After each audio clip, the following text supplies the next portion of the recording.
अगर उसने कुछ कहा तो, अगर बारिश होने लगी तो, अगर मैं मना कर दूं तो, अगर वो नहीं आया तो, अगर उन्होंने मुझे नहीं जाने दिया तो। गाइज, आप लोग अक्सर अपनी डेली लाइफ में ऐसे वाक्यों को बोलते या सुनते होंगे। तो आज मैं बताऊंगा कि इन वाक्यों को इंग्लिश में कैसे बोलते हैं। तो चलिए सबसे पहले इनके रूल को समझ लेते हैं। रूल में सबसे पहले रखेंगे व्हाट इफ़, उसके बाद सब्जेक्ट, फिर वर्ब की फर्स्ट फॉर्म, फिर यस या ईएस, फिर ऑब्जेक्ट और अंत में रखेंगे क्वेश्चन मार्क। गाइज, यहाँ आपको ये ध्यान देना है कि अगर सिंगुलर सब्जेक्ट है तो वर्ब में यस या ईएस जोड़ेंगे, अगर प्लूरल सब्जेक्ट है तो वर्ब में यस या ईएस नहीं जोड़ेंगे। तो चलिए इसको एग्जाम्पल की सहायता से और अच्छी तरह से समझ लेते हैं।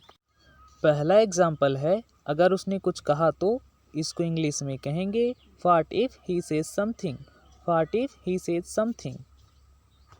दूसरा एग्जाम्पल है, अगर उन्होंने मुझे रोक लिया तो इसको इंग्लिश में कहेंगे what if they stop me, what if they stop me.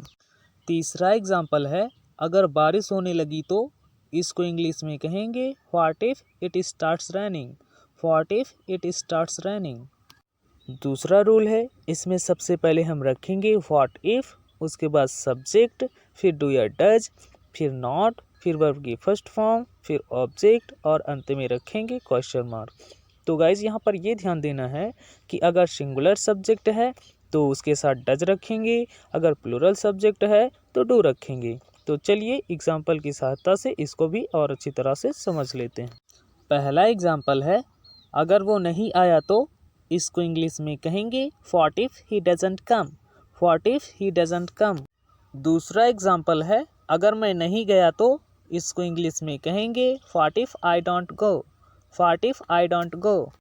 तीसरा एग्जाम्पल है, अगर उन्होंने मुझे तुम्हारे साथ नहीं जाने दिया तो इसको इंग्लिश में कहेंगे what if he doesn't let me go with you, what if he doesn't let me go with you.